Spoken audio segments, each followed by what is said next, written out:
Welcome to the Dr. Erin podcast. This is a top spiritual psychology coach podcast to inspire and teach you how to transform your trauma, birth your soul's purpose, and manifest your dreams. Hi, I'm Dr. Erin, Doctor of Divinity. I'm committed to bringing you the best coaching tips, spiritual advice, trauma healing, and metaphysical recovery secrets. I'm here to help you monetize your spiritual gifts and love your life. I want you to know that I've been exactly where you are, and I believe in you. Together, we're awakening the world. Welcome back, my friends. I am super psyched for this caller coming in. One, because we just chatted for just a moment before she came in. And I think that what I'm starting to recognize with the callers coming in for this series is the healing begins when we say yes. So the minute that you even apply to come on this podcast, there's something that knows there's going to be a shift in the subconscious soul level, and the healing begins. And sometimes healing doesn't always look like we want to look. Sometimes it brings up extra emotions.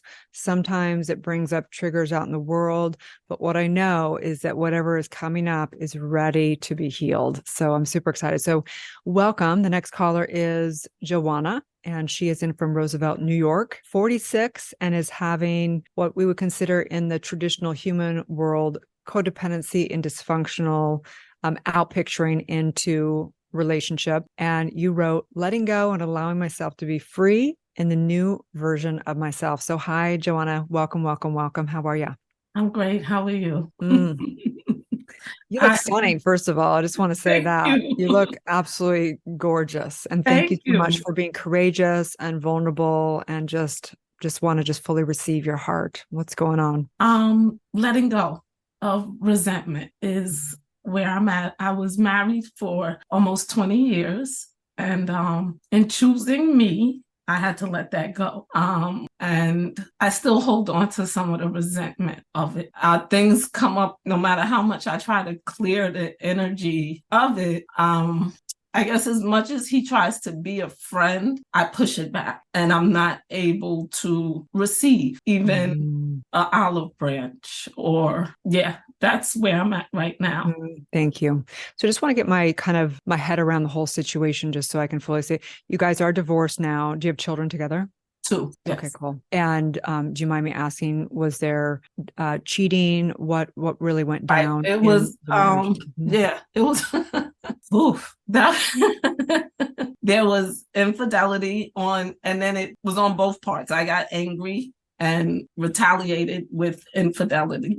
And it was not nice. It wasn't really nice. Wow. And one of the things was, me just, I guess, waking up to me, I wasn't happy either. So when I found out that there was infidelity, I'm like, well, I'm not happy. So why don't I make myself happy? And it became a selfish head on, but I knew we needed to separate, because that was one thing I always said was I didn't want to lose the love. I know we genuinely love each other, but we were at a place where we weren't making each other happy anymore at all. And we like to say it was two good people, but just not good for each other. And I felt there was a great understanding. And then I feel like once the divorce, then we've had trials and things afterwards that I just feel like I'm not supported in. And the more I get more self-awareness, I know it's me not feeling supported. Yes, thank gosh, right? I mean,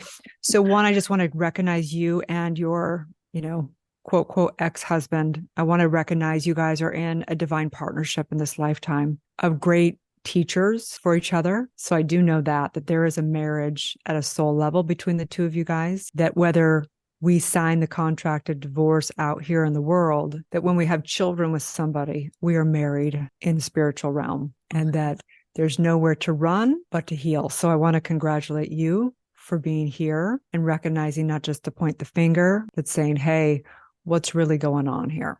Okay. Yes. So I really want to acknowledge you as we adult, we start adulting up, our children start to see us growing up and like, damn, who do I want to be as a mom? And I want to be that person that reflects that I'm fully in my empowered state, no longer pointing the finger at their parent, because we know that's one of the worst things we can do for our children is to talk bad about their parent. And Right. the more we can revere them, the more we can become peace within ourselves, the more we can be whole and holy as a family. Great. Okay, so let's do this thing. Let's do this thing. So I don't just believe, I know that all of life is bringing us back home, meaning to God's source within, meaning to no longer sin, which what does sin mean from a metaphysical and new thought perspective? Sin means missing the mark. Sin means placing our power outside of ourselves. So your ex-husband is the universe putting you through a masterclass for you to finally graduate, to no longer point the finger to an outside source. Yeah. Mm-hmm. So resentment, right? How does resentment create you're a divine, powerful goddess, queen creator. And how do we create resentment? We create resentment. It's all emotional mastery, right? Resentment is basically wanting things to be different than they are, or wanting them to have been different than they are. Right. And putting something in that way. You could call it frustration, you could call it resentment, you can call it animosity, whatever it is. It's the consideration that something is in your way of what you want to create. Okay. Mm-hmm. Resentment is expectations not being met by an external source, right? Yeah. So we know that the first step of all this is recognizing how we created it. Oh, yeah. Yeah. Mm-hmm. Okay. The biggest lie with our exes is this. I'm going to tell you one of my personal stories. I was not married to, but I was engaged to somebody that lied, cheated, and was very narcissistic, abusive, and things like that. And when we finally went our separate ways, I suffered greatly. And I was like, how can I love this man after everything he did? In fact, I don't love him. And I kept telling myself, I don't love him. He's bad. He's wrong. He did this. He did that. And the thing that finally made it begin to heal is when I admitted that I still loved him, because love is truth. That doesn't mean we don't hold people accountable, but the truth will set us free. Okay. So let's just go there for a minute. What are you wanting to create for yourself in your life or in the past that you thought he was standing in the way of you creating that? Well, I guess that's me now. So like everything, my job. After 23 years, I left that and I started my own business. I went to school for massage therapy. I'm in school getting my master's in like the healing arts, Chinese medicine. Beautiful. Beautiful. So being a healer is like my path. And I remember going into massage school and him like, what if that's not, what if that doesn't work for us? Because it doesn't work for him. And I said, I just feel like this is more of a calling than anything else. So moving forward in that and in my business right now is the best version of myself that I see now. Great. Okay. So it sounds like you're coming to a place where you're really stepping into your empowerment, really, truly, right? Right. So we need to do some amends, meaning forgiving. Forgiveness is not about forgiving them necessarily. It's releasing us from being the effect of them. Okay. I'll say that one more time. Yeah. Forgiveness is not about forgiving them per se. It's about releasing us from being the effect of them. Oh. So where do you still feel like you're the effect of him? Where do I feel like I am the effect? So when you say the effect, meaning like affected by him? Yes, correct. Exactly. Mm-hmm. Okay. The most, I guess when I get the texts, like he'll still text me or stuff like that. And I want to be able to receive them in a happy place, but I'm not. Great. Okay. Well, so I'm going to just read this little, let's see if I can find this right here. Yeah, there's a few things here. Before I get to that, I want to read one of the most traditional quote that recovery says every single day. And it's something that you may want to consider saying to yourself in your morning practice, when you're meditating, when you're working out, when you get that text that comes through, okay? And I'm going to read it. Okay. It's a very, very well-known quote. Okay. It's a prayer. God, grant me the courage to accept the things I cannot change, the courage to change the things I can, and the wisdom to know the difference. I'm going to say it again. God, not to some man in the sky per se, whatever your God is, the God source within is what would be my God, okay? God, grant me the courage to accept the things, people, places, circumstances that I cannot change. I cannot change when he texts me, whatever, right? The courage to change the things I can. How I can change is I can change how I perceive that, how I respond to that, how I put boundaries on him, whatever that may be, and the wisdom to know the difference.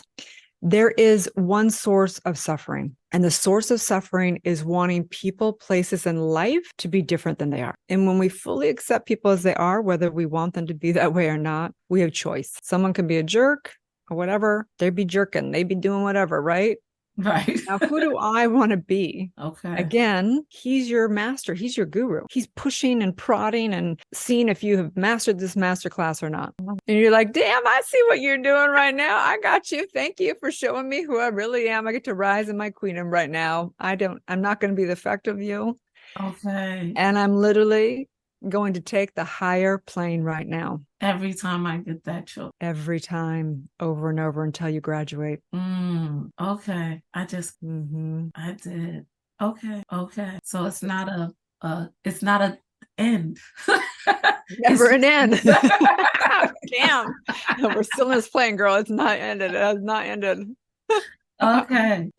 Because yes. So all the work is for that divine moment. Okay. In that divine moment, when that text come in where you're like, mother effer, who does this guy think he is? Right. Everything we do, our past trauma work, our forgiving of the resentment, our taking back, all the work that we do individually in our inner work is for that divine moment when that text comes in and we are not triggered as much because we've done a lot more trauma work, or we aren't as much charge on it because we have released some of those resentments and we've forgiven and taken back our power. All of that inner work is for that divine moment, right when that text come in, for us to say, I can choose that, or I can choose that.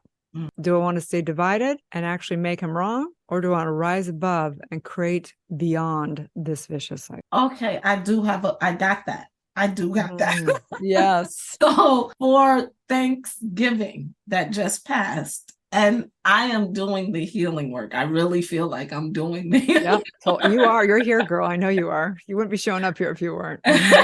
So I get a call inviting me to Thanksgiving dinner because my sons were home. My boys are older. They're 20 and 23. And the youngest just February moved in with him. But so I considered it. I considered going to this Thanksgiving dinner. And then where I asked, like, will your mom and everybody be there, where I was, but then I get a call the next morning telling me to come, that his new girlfriend will be there. I'm not healed that place yet. Is that like something that I should be healing towards? No one's going to say that. Okay. Part of the work that we do for that divine moment, whether it be someone asking if we want to come to Thanksgiving right with their new girlfriend, or whether it be sending in that text, is for us to be in our divine truth, which means this. Okay. Our work in our inner work is not only just heal the trauma, it's also to get clear of what our core values are and what our relative truth is in our finances, in relationship, in family, and all that. So that, because there's ultimate truth. The truth is you're one with your ex. Okay. But in the relative truth, we're not one with our exes, right? We still we basically put boundaries on in order to keep ourselves responsible for our own emotions. Right. So it's not like you should get okay with that. No, maybe one day you will be okay with that. Right. But what the decision is what your relative truth is now for you to take responsibility around your emotion. Because you may want to be okay with it, but you might show up and not be, right? Okay. And you might not be okay. And 3 years from now, you might be like, no problem. I'm fine. Right. The decision is not about what's right or wrong. The decision is for you to stay in your grace and in your power, for you to take responsibility around your emotion. If we know universal law works like this, okay? Par is peace. If we know how we manifest, and we manifest with happiness and ecstasy and that ecstatic enjoyment, we know that it's going to go much better if we're in that vibration, right? We know that if we go below peace and we're going into sadness, discord, anger, apathy, depression, we know we don't want to create in that realm. So we're abiding what they call fear thy Lord. In metaphysics, we mean fear thy law. Because if we understand how we create, we want to always stay in good frequency. If we have an emotion that brings us down, it's propelling us. Okay. I don't know. It's okay. We take it out. It's no problem. Okay. So we know that as the goddess that we are, you're a goddess, girl. Okay. And to stay in that space of creating what we choose, to not harm ourselves with putting ourselves in situations that are going to make us not feel good and not be in our truth. We have to be responsible. No one else is responsible for that. He's not responsible for that. No situation is responsible for us. So we make that decision, not saying, hey, that's wrong. You shouldn't have your girlfriend. They're like, hey, right. That's awesome that you asked me. I totally appreciate that. And I'm taking responsibility for my emotions. And I don't know if I'm quite ready for that. Right. It's all good. Thank you for inviting me. But at this point in time, I'm going to check out on this one. Maybe next year. Right. Okay. Yep. I got it. Cool. I so feel that you got it. I so feel it. So let's do an affirmative mind treatment. When we pray, again, we're not praying to some man in the sky. We're praying to expand our mini mind, our divided consciousness, as expanded as much into our divine mind, into the one mind that has all intelligence, all knowing, omnipotent, luxury, all of it. Okay. Opulence. Okay. So what is it that you want to declare for yourself in your embodiment with your ex? And you said, moving on to the new you. Who do you declare yourself to be? Who do I declare myself to be is a high vibing, high frequency, loving, abundant, successful entrepreneur, author, speaker. Yes. And I already say, and so it is. So let's take a deep breath together. I recognize by the power of my word that this goddess absolutely uses her emotions. She doesn't bypass her emotions or pretend that she's high vibe when she's not feeling high vibe, but she uses the emotions to propel her into the truth of who she is, which is absolutely high vibe, empowerment, entrepreneur, absolutely bringing truth globally across all platforms. I recognize the embodiment and the conviction, recognizing that whatever she truly desires, which I know is the peace and the joy and the love and the strength and the forgiveness for her to rise into her divinity, her full divinity. And I claim this. It is known as she absolutely shows the F up and wins. It is done in the divine mind. It is done, done, done. As together we say, and so it is. Yeah. So proud of you. Thank you. You're going to help so many with this conversation. It's a heavy one. But I'm grateful to release it. Yeah. So the prescription as a doctor of divinity, and not as a traditional doctor, but really is to make sure that you do more and more of your trauma work so that you're not triggered when things come up, and that you release those limited beliefs and the limited commands that play out like puppet strings in our life, and that you birth your relative truth. Forget what your parents said, forget what the culture's told you, forget looking at influencers, forget all of that. What is your truth in the realm of your relationship with money? What's your truth in the realm of relationship? What's your truth in the realm of who you are as a mother? What's the truth of who you are in your expression to bring to the world? I want you to birth your relative truth. And what you do is you notice where you feel good and where you don't feel good. And that will change. Your relative truth will change over time. Okay. So getting your trauma work done, birthing your relative truth in all areas of your life, and then literally making sure you're in a community where you're being able to show up in your daily spiritual practice. So when that text comes in, you're not just, reacting. You're having to practice, you're living it, you're breathing it all day long so that you can absolutely respond instead of reacting. Knowing from that truth again, okay? Just reading it again, a couple of things I want to say on here. So remember, God within, grant me the courage to accept the things I cannot change, the courage to change the things I can, and the wisdom to know the difference, okay? And then I just forgot I wanted to read a couple of things, okay? So just remembering that the ultimate relationship is within, that all other relationships are our projection and reflection of our ability or inability to love, okay? And that your identity is creating your beliefs. Your beliefs are creating your thoughts are creating your feelings are creating the emotions, and the emotions are creating the circumstances of life. So anytime the X or anything comes up, it's more about recognizing who am I? Who am I and who do I choose to be regardless of the situation? It's identity. And the truth is all spiritual work is merging in that true identity of the I am. You are first cause. You are the creator. You are one with everything. You're not this mini body.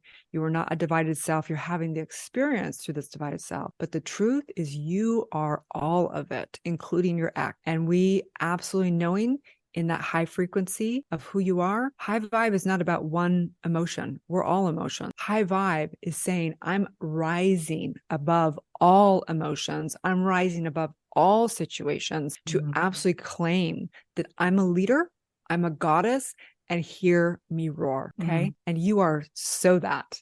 And the bag of chips, by the way. I love you so much. So good to be I here with love you. you. Thank you so much. Thank you for tuning into the Dr. Erin podcast.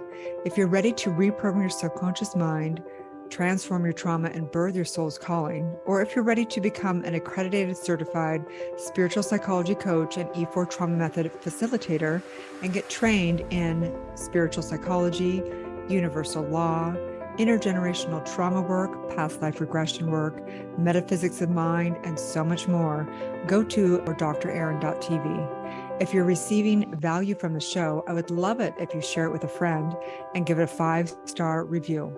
Have a beautiful day, and may you live your truth.